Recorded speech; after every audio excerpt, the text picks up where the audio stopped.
तो मैं योगी आदित्यनाथ जी की बात को बड़ा करके ये कहूंगा कि हाँ भाई, सारे सनातनी और सारे हिंदू नहीं, बल्कि मैं तो ये कहूंगा क्योंकि जो यहाँ मुसलमान रह रहा है वो भी सनातनी है, तो उसको भी योगी आदित्यनाथ जी का समर्थन करना चाहिए। लेकिन समर्थन तब होगा जब सभी जगह हमें हिस्सेदारी मिलेगी।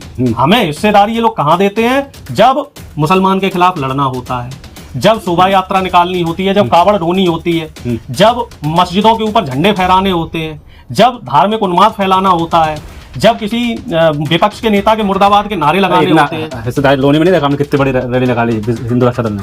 नहीं, रैलियां निकाली है, लेकिन जो इकट्ठा कर रहे हैं, दूसरी बात मैंने कही कि मंदिरों में भी SC ST OBC को भरिए, आप मीडिया संस्थानों में भी SC ST OBC जो रैली निकल रही वहाँ जिहादियों के बारे में बोला गया। जिहादी क्या होते हैं भाई? आप भी भाई सरकारी मीडिया वालों की भाषा का इस्तेमाल करते हैं। क्या होते हैं ये जिहादी? जो उन्होंने बोला उसको बता रहा हूँ। मुझे आप बताओ ना, ये जिहादी होते क्या हैं? कह रहे हैं हर घर वाले आप सुअर पालने चाहिए, घर में हर हिंदू परिवार सुअर पाले। ये क्या बात हुई? बीजेपी और RSS वालों की भाषा मत बोला कीजिए। जिहादी है कौन? जिहादी क्या एक धर्म विशेष में? जिहादी हर धर्म में। जो व्यक्ति मानवता का दुश्मन है, जो व्यक्ति देश का दुश्मन है, जो व्यक्ति समाज का दुश्मन है, वो जिहादी। योगी जी आदित्यनाथ कह रहे हैं कि अगर सनातन सब एक हो जाए तो पूरा विश्व जो है बाली बाका नहीं कर सकता। तो करो एक, SC ST OBC को मंदिरों का पुजारी बनवाओ, शंकराचार्य बनवाओ।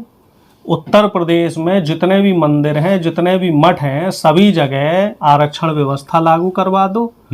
और जितने भी निजी संस्थान हैं यूपी की बात कर रहा हूं मैं, तमाम जो मीडिया संस्थान है, तमाम जो छोटी छोटी कंपनी है, निजी कंपनियां हैं, जो मल्टीनेशनल कंपनी है, सब जगह आप आरक्षण व्यवस्था लागू करवाओ। क्योंकि ये जो कंपनियां चल रही हैं, ये देश की जनता के टैक्स के पैसे से चल रही हैं। जो मीडिया हाउसेस को जमीनें आवंटित की गई हैं, वो देश की जनता के टैक्स के पैसे से की गई हैं।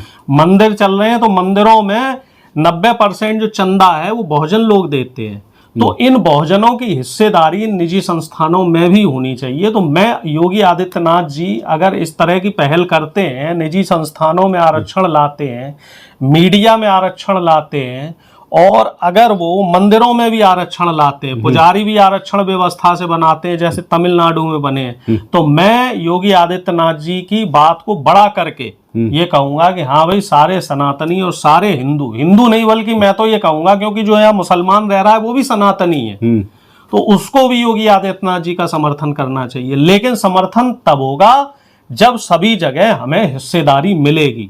हमें हिस्सेदारी ये लोग कहाँ देते हैं? जब मुसलमान के खिलाफ लड़ना होता है, जब शोभा यात्रा निकालनी होती है, जब कावड़ ढोनी होती है, जब मस्जिदों के ऊपर झंडे फहराने होते हैं, जब धार्मिक उन्माद फैलाना होता है, जब किसी विपक्ष के नेता के मुर्दाबाद के नारे लगाने होते हैं। हिस्सेदारी लोनी में नहीं देखा हमने कितनी बड़ी रैली निकाली हिंदू रक्षा दल ने। नहीं, रैलियां निकाली है आप, लेकिन जो को इकट्ठा कर रहे हैं। दूसरी बात मैंने कही कि मंदिरों में भी SC ST OBC को भरिए, आप मीडिया संस्थानों में भी SC ST OBC जो रैली निकल रही है वहाँ जिहादियों के बारे में बोला गया। जिहादी क्या होते हैं भाई? आप भी भाई सरकारी मीडिया वालों की भाषा का इस्तेमाल करने। क्या होते हैं ये जिहादी? जो उन्होंने बोला उसको बता रहा हूँ। नहीं, मुझे आप बताओ ना, ये जिहादी होते क्या हैं? कह रहे हैं हर घर वाले आप सुअर पालने चाहिए, घर में हर हिंदू परिवार सुअर पाले। ये क्या बात हुई? बीजेपी और RSS वालों की भाषा मत बोला कीजिए। जिहादी है कौन? जिहादी क्या एक धर्म विशेष में? जिहादी हर धर्म में। जो व्यक्ति मानवता का दुश्मन है, जो व्यक्ति देश का दुश्मन है, जो व्यक्ति समाज का दुश्मन है, वो जिहादी है। और हर वो व्यक्ति जो समाज में नफरत फैला रहा है वो जिहादी है। और जिहादी कोई सिर्फ मुसलमान नहीं है, जो आप लोग मुसलमानों को ऐसे बदनाम करने की कोशिश करते हो।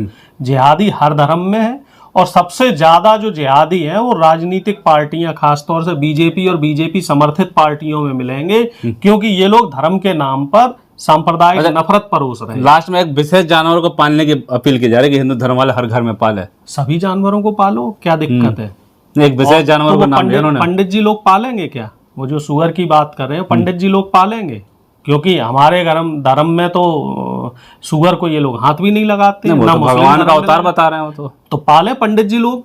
ये जो उपदेश देने का काम करते हैं, वो कहते हैं ना, पर उपदेश कुशल बहुतेरे, ये सब चीजें अब चलेंगी नहीं, क्योंकि देश संविधान से चल रहा है। बाबा साहब भीमराव अंबेडकर ने बहुत सारी बातें देश के युवाओं को समझाई हैं, और अब वो युवा उस बात को समझ भी रहे हैं, और उस ताकत को भी जान रहे हैं कि संविधान की ताकत ने हमें कहां से कहां पहुंचा दिया है। तो ये जो बाबा लोग जो ये बोल रहे हैं, जो ये बीजेपी के नेता लोग ये बोल रहे हैं कि ये पालो, वो करो, तो पहले उस चीज को अपने ऊपर ये लोग क्रियान्वयन करें, अपने ऊपर उसको इम्प्लीमेंट करें, पहले अपने घर में पाले, फिर हमें उपदेश देने का काम करें।